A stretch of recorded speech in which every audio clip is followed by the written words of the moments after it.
All right.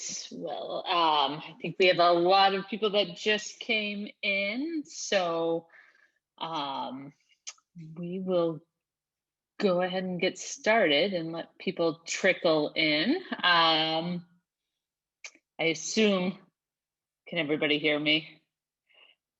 Yes, I think I said this on the last one. I'm not the most Zoom savvy person, so I never know if I'm just talking to myself. But all right, so welcome everybody to the second First Timers Clinic already. It's hard to believe we're quickly approaching that 12-week out point to race day, which is exciting. And I know a lot of people are signed up for next week's swim clinic, which is hard to believe that it's time to get in the lake, but I hear it's warming up nicely. So again, I'm Gillian. I am one of the coaches for the First Timer program. We have another coach, Gurneet, who's on the screen. Certainly at the end, when I get rid of the presentation and everybody can see everybody, we'll make sure she introduces herself. I also think we have a couple of people from Lifetime. So again, at the end, if there are any Lifetime specific registration course questions, they're here to answer that. But let's kick it off and talk about the bike. So here we go. All right, so Triathlon Basics, just to recap, hopefully everybody watched the first clinic, or at least by this point knows that the bike is the second leg of the triathlon, though many people say triathlons have 4 sports, including the transitions, which is in and of itself its own thing. So the bike, so after the swim, you're going to be hopping on your bike. And just to recap, the different distances, so you know what you're going to be doing that day. So as we talked about, if you're doing the super sprint on Saturday before, the bike is going to be 6.2 miles. If you're doing the sprint on the Sunday, you're going to be doing 15 miles. If you're doing the international or the Olympic distance, you're going to be doing 24.8 miles. And because I do think we have a junior or senior kids tri racer on this, which is awesome. Those distances are 2.2 miles and 4.4 miles. So those are the distances of the bike. So again, I know we talked a little bit about the course last time, but as an overview, this course map can be found on the Chicago Triathlon's website. So you can zoom in and really see it better. But as we talked about last time, the swim is over in Monroe Harbor. You're going to come out of the swim, and the orange transition area on the map is right there by where the river kind of comes out and where the yacht club is. So you're going to go into the transition, and then the bike is going to go north of where the swim is. So it's on Lakeshore Drive, which I assume we all know where that is. I am going to show a quick video about the race that you can also find, about the bike portion specifically, that you can also find on the Chicago Triathlon's website. Now, the one thing I do want to caveat before I show the video, there was a major change in the bike course back in 2019. So prior to 2019, you rode north on the northbound lane of Lakeshore Drive, and you rode south on the southbound lane of Lakeshore Drive. And there were cones coning off the traffic to your right. They made a big change in 2019, and now the bike course is completely car-free, and you ride on the southbound lanes of Lakeshore Drive. So when you watch this video, it's going to be a little bit different than it looks, but but some of the things that you need to know for passing and things like that will stay the same. So over here on the left is the bike course. The portion that's not boxed out in the black box at the bottom is the sprint distance, and the international distance is the sprint distance plus some, which is this whole portion down in the black box here. So let me kick off this video and. Yeah, Gillian. Yes. Miguel, I'm sorry to step away for 5 seconds. I'm confused on the difference on the two boxes on the top there. One on top and one on the bottom. I don't. Yep. Can you? I don't know. Is my arrow visible? Yes. Yeah. Okay. I didn't think it was, but now I know. Okay. So this is the bike course. This is the sprint course. So this north part. Then if you're doing the international, you're going to do this part down here, which is in this box. I was talking about the top left-hand corner. Oh, this? Yeah, the difference between the two different. They all say swim, bike, run total. One, the top is different than the bottom. Got it. Oh, yeah, that's the kids. Oh, it's cut off. Okay. Yeah. So we have the kids try and then the adults. Okay. Yep. Got it. Thank you. Yeah. All right. Let's see if there's video here. All right. Trans-America Chicago Triathlon, the bike course. Chicago offers perhaps the most beautiful and unique triathlon cycling experience in the world. Both sprint and international distance cyclists enjoy an unparalleled tour of Chicago, and it all starts on famed Lakeshore Drive. As an athlete, it's like you've teleported into another world, and it's this world where everything is great because it's so beautiful out there. Athletes use the interior 2 lanes of Lakeshore Drive for approximately 7.5 miles until they reach the turnaround at Hollywood Boulevard. It's important to remember the ride left, pass right rule. That is, if you're not too distracted by the beauty. On your left, you will have the greatest skyline known to man, at least in my opinion. And then on your right, you'll have this big body of water that looks so clear that you never even thought was possible in an urban city. And so talking about enjoying a bike ride. And then to go on Lower Wacker, you know, where Batman was filmed, it's just like you're just transported again, right? While the sprint distance participants complete their 15 miles exiting to transition at Randolph, the international distance participants exit at Wacker Drive, where the most unique experience in urban triathlon begins. A ride underneath the city, along newly rebuilt and completely traffic-free Lower Wacker, aka the Bat Cave. It's a tunnel, and it's unique because there's no wind. So when you get up to speed, you just fly down this thing. And that's truly unique. There aren't a lot of underground triathlons, essentially. You even have certain sections where you're riding quasi-underground and spectators are up over the top, over bridges looking down on you. Truly unique. That's the McCormick Place Busway, Chicago's most secretive and unobstructed expressway. The open-air busway offers spectators a great vantage point as triathletes ride through the heart of Grant Park 15 feet below ground level. From there, athletes head past McCormick Place, then head back north on the busway to Middle Randolph and back to Transition 2, completing a true 40K course.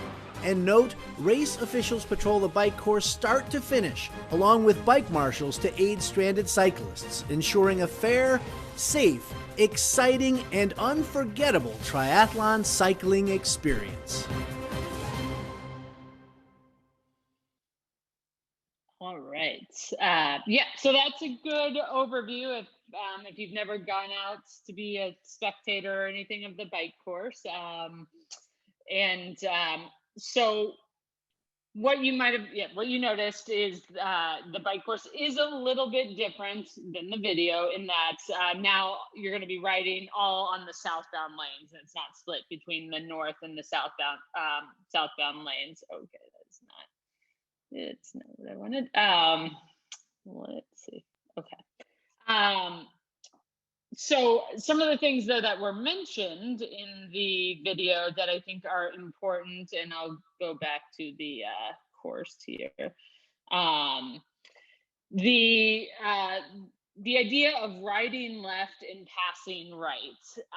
So when you start the bike course, you're going to come out of transition and you're going to go up a ramp to get onto Lakeshore Drive. And you're going to be in the most western lanes of the southbound part of Lakeshore Drive.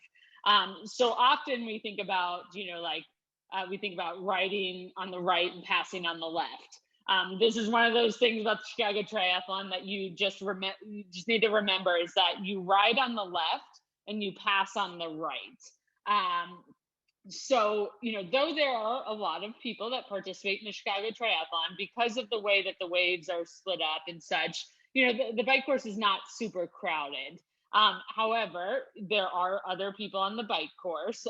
So you don't want to just be riding right in the middle of the road. So in order for safety, you always need to be riding on the left. And then if you come up behind somebody and need to pass them, you're going to look to your right side, you're going to come out to the right and then pass them and then go back to the left. This is, so that's just something to remember. Now that's for the sprint portion of the triathlon. For this extra portion that only you do if you're in the international, it switches back to the more traditional ride on the right, pass on the left. But it's very clearly marked. And as soon as the sprint distance athletes turn off to go back into transition, that's when the passing, I guess, rule changes a bit. Just some overall bike safety things. You don't want to ride right next to somebody. So you want to try to stay single file as much as possible. So only riding next to somebody when you're passing them or being passed. And what I like to say about the Chicago Triathlon and why I really enjoy it is it's also a very friendly race. So thinking about, sometimes if somebody's coming up on us to pass, our egos get involved and we start to push it a little bit, but trying not to race people so that they can't pass, being courteous to allow people to pass, and hopefully they do the same. So that's one important thing to just kind of note about the bike course. The other thing, and this is just one of those, after you do the Chicago Triathlon enough, you start to remember it, is because Lakeshore Drive is not at the same, level as where transition is, you do go up a hill to get on Lakeshore Drive. So one thing, and we'll certainly, later on in the transition and the race day, remind you of this, but having your bike set in a gear that's a lighter gear, and if you've ridden, you should know that, or you'll learn that there's different gears that are heavier and lighter, easier to pedal, harder to pedal. And you want your bike to be in an easier gear so that when you hit that hill, you don't do what I've done and just kind of tumble over to the side because you can't quite make it up. But again, that's just a little tip that we'll remind you of and talk about. Some of the other things that were mentioned in the video, the Chicago Triathlon, there are bike mechanics that are around on the bike. However, again, this is not a small town triathlon, so there are a lot of people, and so knowing as much as possible about your bike or having the stuff that you need to fix your bike, like a flat tire, is going to be really helpful. And I'll talk a little bit more about that later, about what to have on your bike with you. But there are bike mechanics that, go around and help if you do run into some issue. If you've not done Bike the Drive, or I guess you probably haven't done the Chicago Triathlon, being that's first timers program, the one thing to also know about the Lakeshore Drive is it is much more hilly than it appears. So just knowing that though sometimes, when you're driving on it, it's like, oh, that's, this is pretty flat. Funny enough, when you start riding it, these rolling hills appear out of nowhere. So Just a couple things about the course. And I'm sure at the end there may be more questions about it to answer. The other piece is, as you can see, there are a fair number of hairpin turns, especially down in the international distance. So just practicing being able to take those turns. Great place to go is to a parking lot and just practicing doing, 180 turns. Just good things to practice before the day of so that you feel comfortable. Yeah, let's see. All right, moving on to, so now I'm just going to talk briefly about the bike and what you need as far as equipment. So gear, number one is you need a bike. Now, the good thing is it really can be any bike. There are the only requirements for the bike is that it has 2 brakes.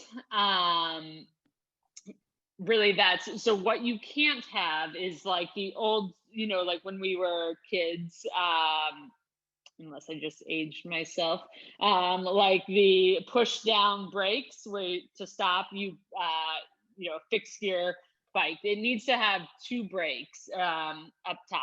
You can do it on a single gear so only having 1 gear, but if you have 2 brakes. And I've certainly seen people do it, like I said about Lakeshore Drive being a little bit hilly, it certainly will be a workout, but it is possible. So that's really the only thing about the bikes is it needs to have 2 brakes. You can use a mountain bike, you can use your friend's bike, you can, really any bike is possible. And I like to say that because some people, especially during the pandemic, where bikes are now incredibly difficult to come by, it can be, there's no, it can be any bike. So don't let getting the right kind of bike or anything like that be a barrier to you. Now, once you get into triathlons, as I'll briefly talk about, but not go too in depth in, you'll start to know what it is that you want. As you're riding longer distances, there are things about a bike that make it easier, more comfortable and faster. But for your first triathlon, don't let that be a barrier to having fun and going out and doing it. The other thing about a bike that you absolutely about the bike is a helmet. The helmet is, you have to wear a helmet. There are no, just bottom line, you have to wear a helmet. And really, you have to wear a helmet whenever you are touching your bike. So even in the morning of when you're walking your bike into transition, you have to be wearing your helmet. And it's really a safety thing because sometimes we're walking our bike and then jump on it, without really thinking. And so whenever you're touching a bike, you have to be wearing the helmet. Again, it can be any helmet except for, what's kind of termed the recreational helmet. So oftentimes if you go to like a skateboarding helmet and such, it needs to be a bike helmet because they are made differently. But again, it can be, what you also see, helmets come in all different price points. Any bike helmet that is certified by the CPSC standard, which is going to be, I don't think that you can see this on there, but there's going to be a sticker in there that says certified. Any helmet that's certified are equally as safe. The reason why helmets increase in price does not have to do with the fact that they're more safe. It has to do with that they are more aerodynamic, they're lighter, they're less hot, things like that. So they can be any helmet, but you have to have a helmet. The other thing about helmets that I like to say, unlike bikes that last forever, a helmet only lasts 3 to 5 years. Basically, the foam inside the helmet starts to get air bubbles at 3 years. And by 5 years, it will not be safe. And the way you can know how safe how old your helmet is again, on the inside, there's a sticker that will say when it is made. So like after this presentation, this helmet's going in the trash because it was made in 2015 and no longer is safe, as much as I love it in the color. But so helmets have to have. Helmet is a great thing to also get from a actual bike shop, in that the fitting of a helmet is very important, and how it sits on your head. So talking to people that do this every day is a good idea. Other gear or other bike gear related things. The next important thing outside of having a bike and a helmet is service and fitting. The fitting I'll talk a little less about. So service, what do I mean by service? It's important to get your bike serviced. One, so that on race day you can feel comfortable that it's not going to break down on the course, or you have a much better chance that it's not. Also, getting your bike serviced on a regular basis actually ends up saving you money in the long run because parts don't break down as much. So getting your bike tuned up before race day is a really good idea. And in a lot of places, you can go in, and always know that around Chicago Triathlon, bikes get or bike shops get slammed with service. So you don't want to wait till the day before, but going in and getting what's called a safety check, where basically they just make sure all the nuts and bolts are tight, that your tire, that your wheel tires are aired up and things like that. But you definitely want to get a tune-up, on a yearly basis if you're riding your bike, and really even if it's just sitting on the wall. But and lots of great shops in Chicago. Fitting, what I mean by fitting is if you ride your bike, a lot, having it fit properly is not only going to help prevent injury, but it's also going to make you more efficient. But talking on a very basic level, if you ride your bike and something hurts, it's not supposed to hurt. And so there are things that can be done about that, whether it's the saddle, whether it's your knees. One of the very common things is people are like, oh, my knees hurt when I ride. That often has to do with saddle height. And so again, going to a bike shop to get some tweaks as far if something hurts when you ride your bike is a much more enjoyable thing, because I hate when I hear people say, I hate riding bikes because it's uncomfortable. Riding bikes should not be uncomfortable, and there's lots of things that can be done to fix that. Let's see. Okay, other gear, flat kit. So in the video, they talked about bike mechanics on the course, and there are bike mechanics, and they do have stuff to fix flats. However, I will say that having your own stuff and the stuff that matches your bike is a really good idea. One, to ensure that you have the stuff you need when the mechanic does come by, if you're not comfortable changing it yourself.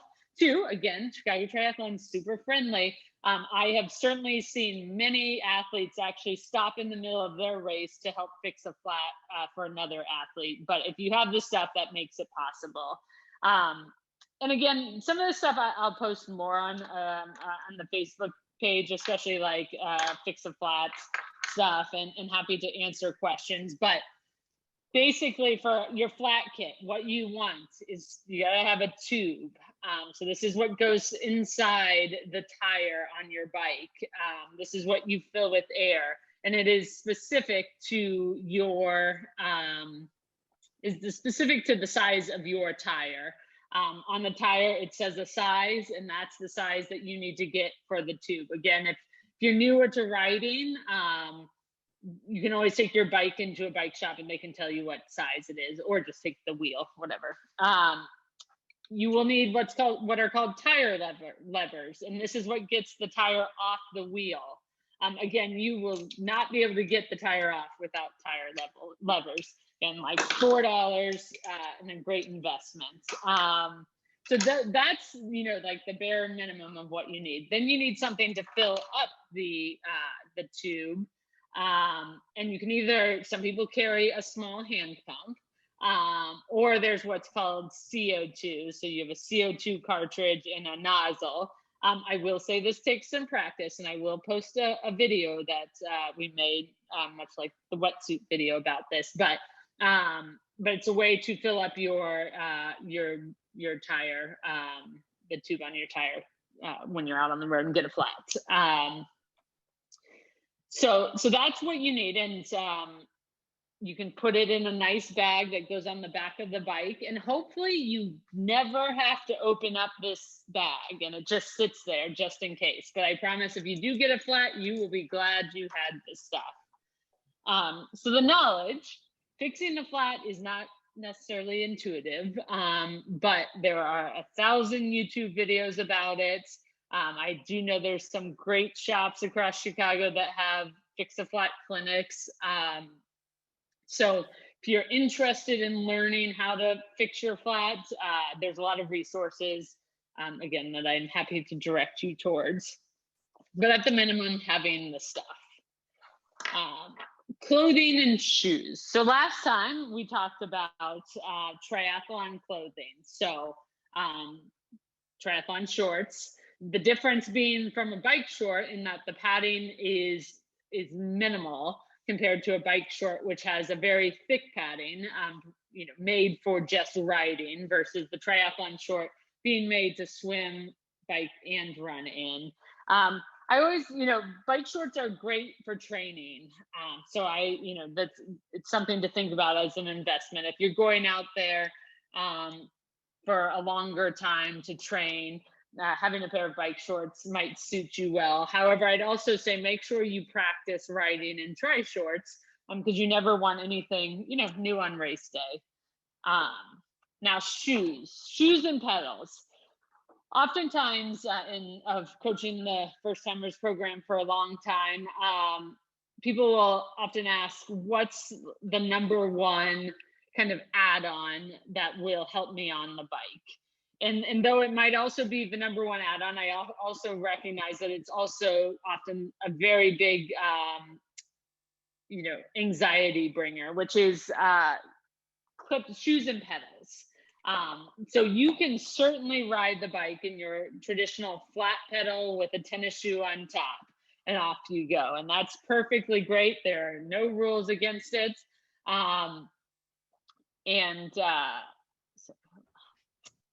Okay. I don't need my student lens right now. Sorry, hold on. Nope. Sorry again. All right.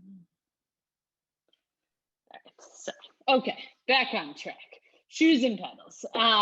Number one way to make biking easier and to make you faster is getting what's called clipless pedals. Now, it's odd because they're called clipless pedals, yet you clip in. And the history behind it is that traditionally, pedals that have the cages, so where you slide your running shoe into the cage, were known as clips. So these don't have the cages, so they're called clipless pedals, though you clip in using a clip.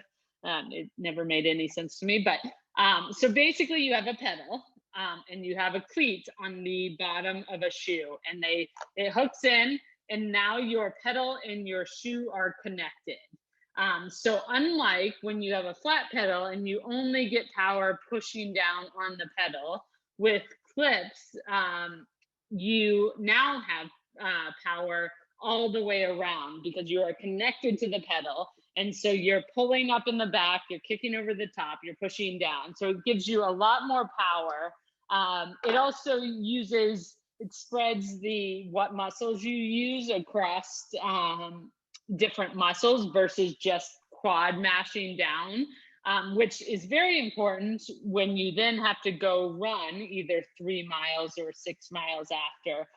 So a very good thing to look into and to think about. Again, I know it can be anxiety provoking because people always think about or see people fall. I always do say that usually 90%, 99% of the time, when you fall over, you're moving 0 miles an hour, because usually you fall when you stop and and forget to unclip or something. So yeah, so that's that. So this is what I always say when somebody's really looking for, like, what's the one thing I can do to make myself faster, make this easier. Really look into clipless pedals. So that's clothing, shoes, and then carbon and aero. Those are two words that get kicked around a lot. Not really important to talk about here. When right now talking about the bike, the goal is just to make you as comfortable as possible. So you do not need a carbon bike, and you do not need an aero bike. So when I talk about aero, a lot of people think of triathlons and thinking about riding a bike where people are hunched down on their forearms. That's called aero. It has a purpose. The purpose is to go straight and fast. But things to think about in the future once you love triathlons and you're signing up for 10 of them a year. Those are things to think about. But for now, I just wanted to focus on the basics. Let's see. Before I go on, I just want to see. Okay. No. Okay. So, especially if you are newer to biking, a big question we often get is, where's a good place to ride? And I will be transparent that I am not as well versed in the suburb riding, though I am very jealous of how much there is and how many more opportunities you have. So I've spent my time focusing on finding the few places in the city where it's where I consider it fun to ride. So in the city, some great places to be. I guess some of these aren't in the city, but the lakefront path, it's there. Things that I would say are going south. So where the swim is in south, on the lakefront path. Often you avoid some of the North Avenue, that whole, I know they just did the flyover, and maybe that will help everything. But I guess we'll see this summer. But going south it's beautiful. It's wonderful.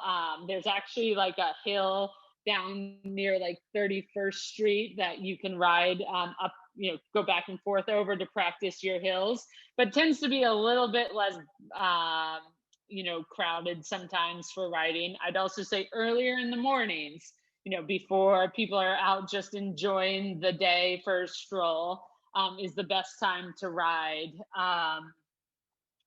Let's see. There are some good city routes. When I had a bike shop, we used to take Elston with the protected bike lane. It's actually a pretty nice place to ride. Again, the theme of all of these is earlier in the morning is less crowded. Group rides. There are some shops that have group rides. I do know of, there's a shop in Bucktown called BFF Bikes that has a really nice, a beginner, intermediate, and then a more like competitive, I guess, I don't know how it's termed, but ride. So they have different levels depending on, your comfort level with riding. And I actually know like their beginner ride teaches you about passing and how to ride behind somebody. So that's a good place to check out. Some of the other ones, the botanical gardens. There's a nice ride, and you can Google like ride to the botanical gardens, and it will give you a good route through the city. I believe it goes up Elston, and then ride through the botanical gardens. Also, the ride to Indiana. There's another ride that you take the Lakeshore Path, and then you go beyond where it ends, and you can take it down to Indiana, and it's a really nice ride. I know these weren't super descriptive, so if you have more questions about them, but I just wanted to put it out there that there are good places to ride. I do understand that city riding can, especially to new riders, can be, cannot seem like the best, most enjoyable thing, but there are places to get out and ride too. So training and nutrition. As far as training, so there, if riding outside, especially timing wise and things like that, indoor riding is great. And, either there are many spin classes. Spin classes are great to build that aerobic, your aerobic capacity. The bike may not mimic your bike exactly, but it is great to build that aerobic capacity. So great thing to do during the week when getting outside may not be possible. Long rides, the bike is one that, there's a lot of benefit to going beyond the distance that you're actually going to ride the race day. So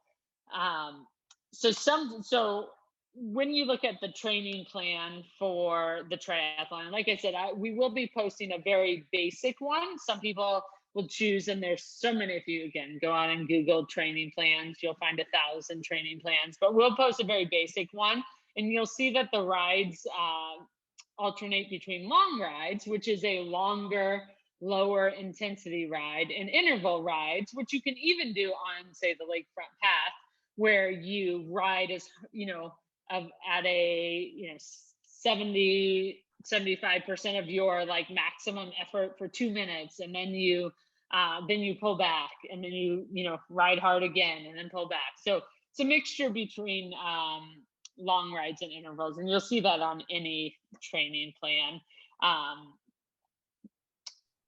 And then the big thing of triathlons is called, you'll hear this word get thrown out a lot, and they're called bricks.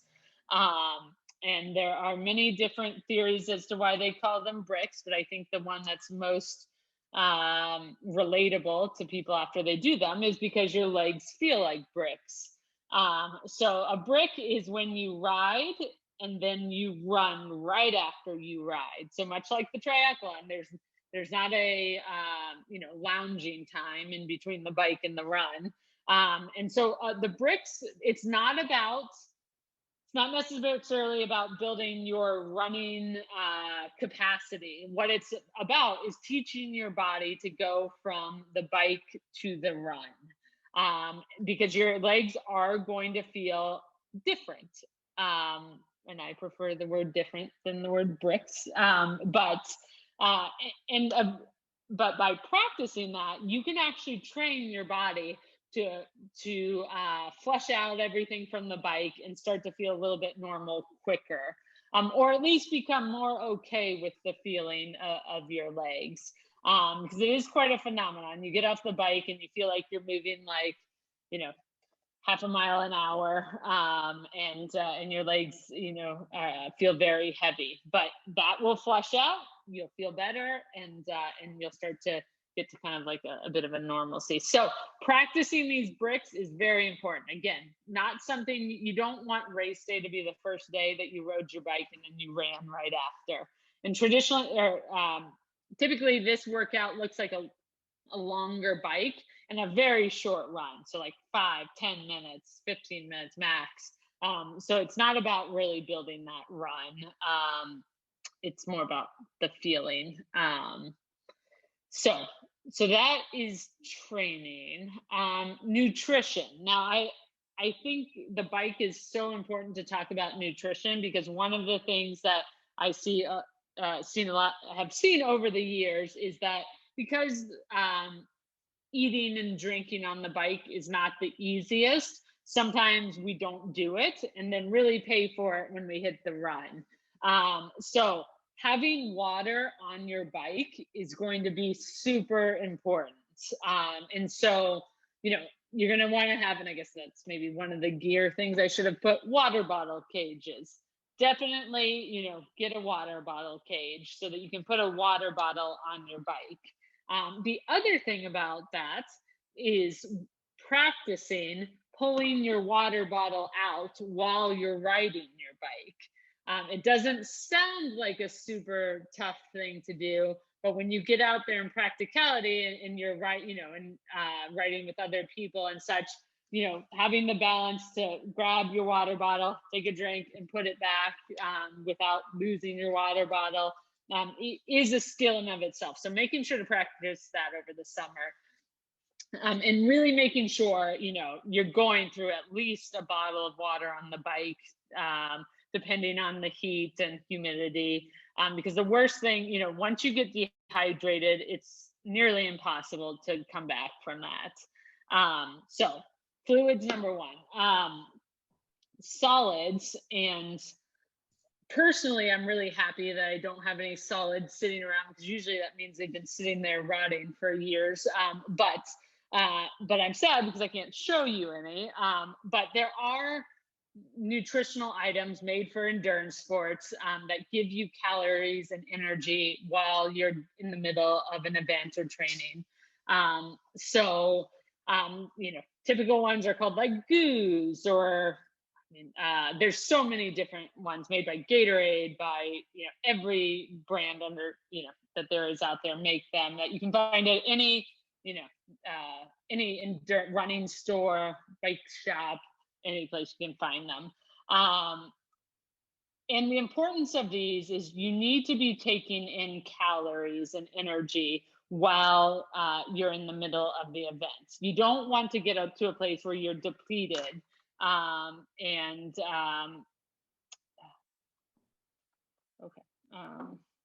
You don't want to get to a place where you're depleted and then can't come back from that. So solids are super important, or calories are. You can also get calories from different liquid things. Again, these are all topics. If you have specific questions, post about it in the First Timers program, and we'll answer it. As far as technique and practice, that's what I was talking about as far as practicing eating. Now, good thing, and we'll talk about it more in transition. Transition is a good time to do all of these things because you're not on a bike and you're not swimming and you're not running. So using that time to have a quick energy reboost or drinking some water is really important. But if you're gonna take one thing away, I'd say, having a water bottle and making sure to drink fluids on the bike is so important. Now I tried to get through that somewhat quickly because I think I went over last time and didn't want to talk on and on and on. So now is the time that if there are any questions, or Gurneet, I don't know if I missed any big items. Nope. Yeah. Okay. So any questions, it can be about the bike part, it can be about anything we've talked about until now. Again, to remind, we will have a whole clinic on transitions. So, because I know there are so many questions about transitions, but we will have a whole clinic on that, but also happy to answer any easy questions about transitions.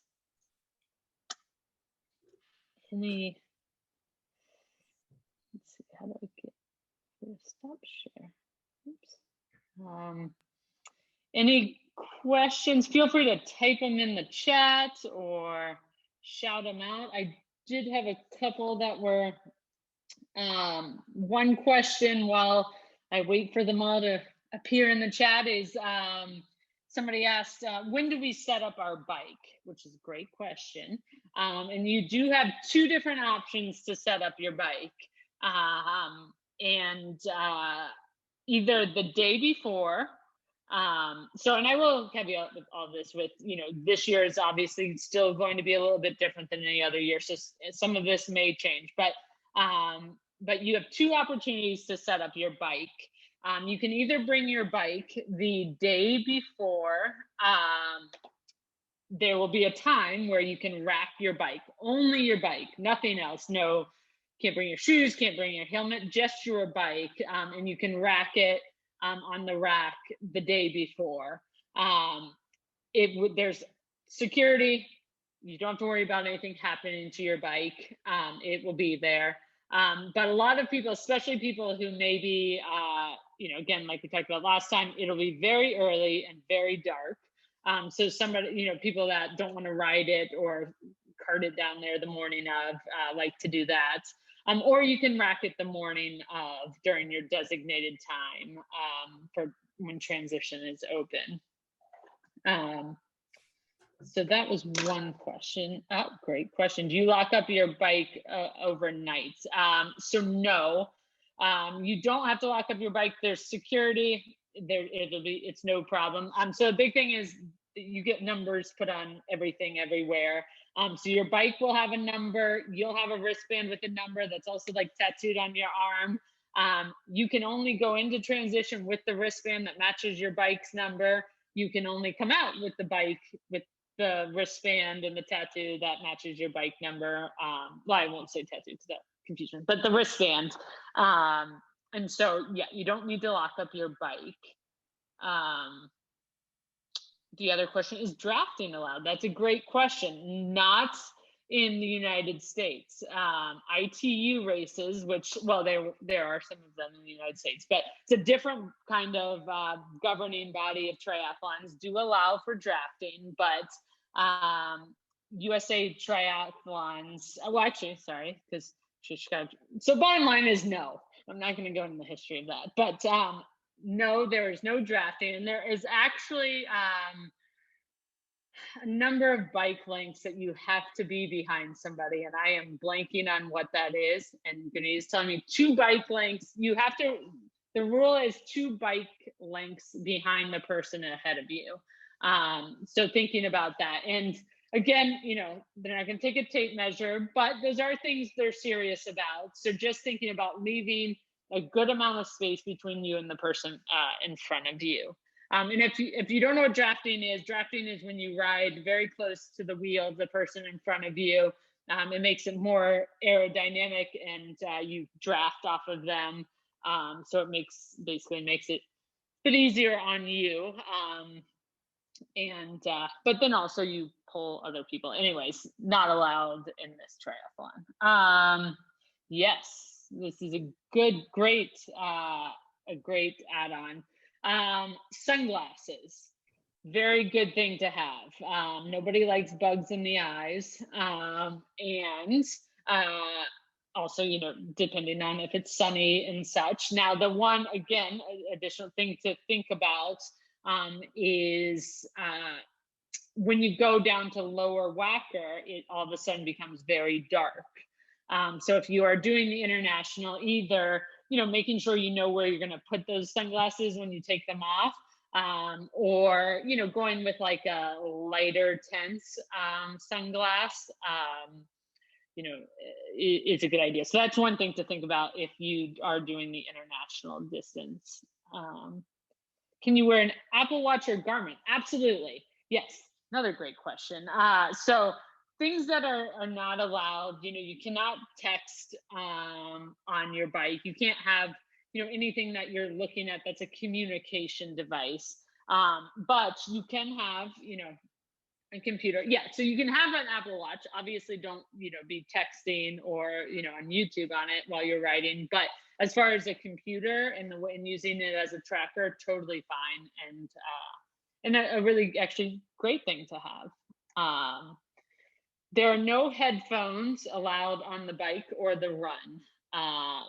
From a safety perspective, those are not allowed. And I would say generally, this is just my safety caveat, especially riding on, Lakeshore Drive or the lakefront path or anything. Headphones, especially on a bike, can just make it a lot more difficult to hear people and to know what in your surroundings. Any other questions? There's one question. There is the swim recorded somewhere, either on the Facebook page, or you can, I'm going to put my email in the chat. You can email me, or if you go to, you may be able to find it by just typing in First Timers Program Swim Clinic on YouTube. You may get ones from the past, but that's also a place. But if you email me, I'll shoot you the exact link. Let's see. Yeah, okay, some of the other questions. So this is a great question. So like I talked about, there's such thing as like aero bars, which is, again, when you see triathlon, but oftentimes you see people in kind of a crouched position with their forearms out. That's the aero position, and you can do that to a road bike. It's totally possible. I'm not going to go deep into like the pros and cons of it, but just for general knowledge, because I have no doubt that everybody's going to love triathlons after Chicago Triathlon, is that the difference between a road bike and a triathlon bike is actually the geometry of the bike itself. So the frame, I mean, yes, also there are the aero bars, but it's the geometry of the frame, and that it puts you in a rotated forward position. One, to, yes, make you more aerodynamic, but also to use different muscles in your legs in order to save your running muscles. So it's actually a geometry shift of the bike. So yes, you can put aero bars on a bike and on a road bike, and it will give you another position to be more comfortable in. And sure, yeah, the position can cut down on the air resistance. It's not, there are other differences to an actual triathlon bike, but yeah. And I know there's been some questions, about bike shops and things like that. And I have no doubt, it sounds like we have a great group with a lot of, experience. So we can start a post of, just recommendations in the city of places people like to go to get serviced and such, their bike serviced. Let's see. There was the question about the annual service, and then yeah, so it's literally called a safety check.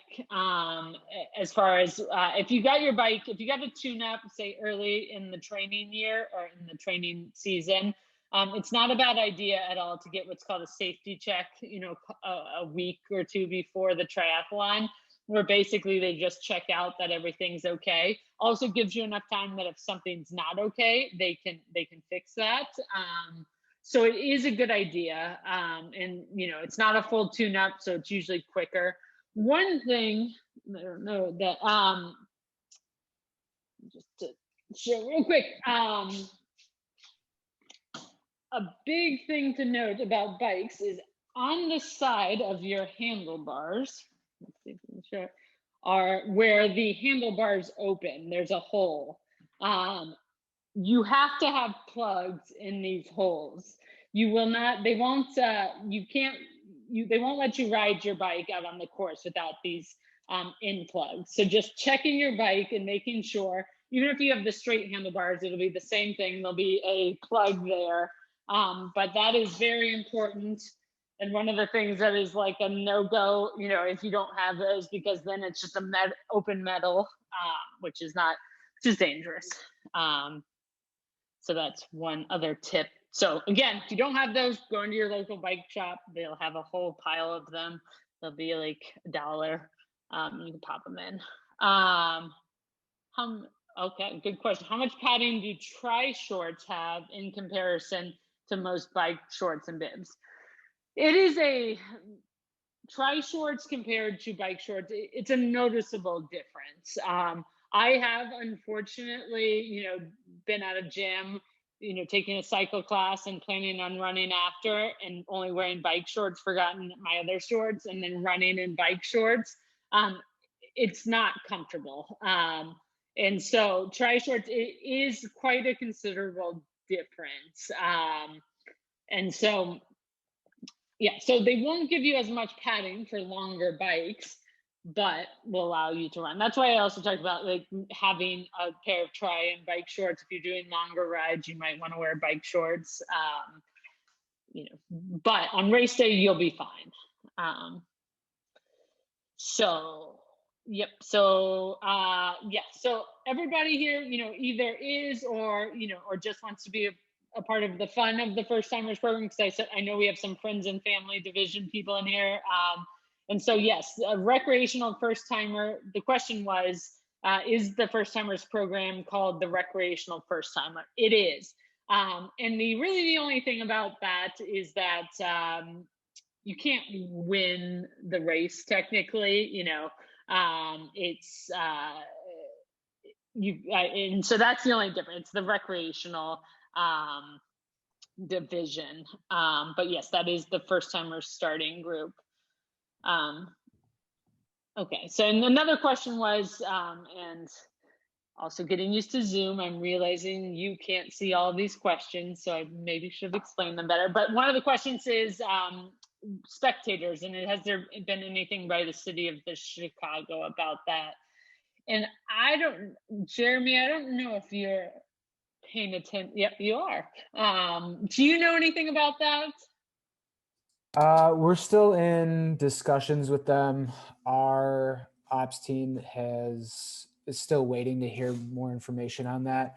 We don't have a full confirmation, so that's TBD. Great, thank you. Yep. So so as more information comes out, that all will be shared, and as soon as it does. So yeah. So feel free to keep asking it, and we'll keep seeing where we're at every 3 weeks. Any other questions? Well, this was great. So the next clinic will be the run. Historically, that's the least attended clinic that there is, but I promise I will somehow make it super fun. So don't miss it. And hopefully everybody, or if you're able to, are going to the first swim clinic this upcoming week, but there are more in the summer if you're not able to make that. Yeah, but keep the questions coming on the Facebook page. Feel free to email myself with any questions, and we will see everybody back. I believe it is June 16th, another Wednesday at 6:30. And hopefully we'll start to see everybody out at maybe the lake and out on the road. So, all right, have a good one.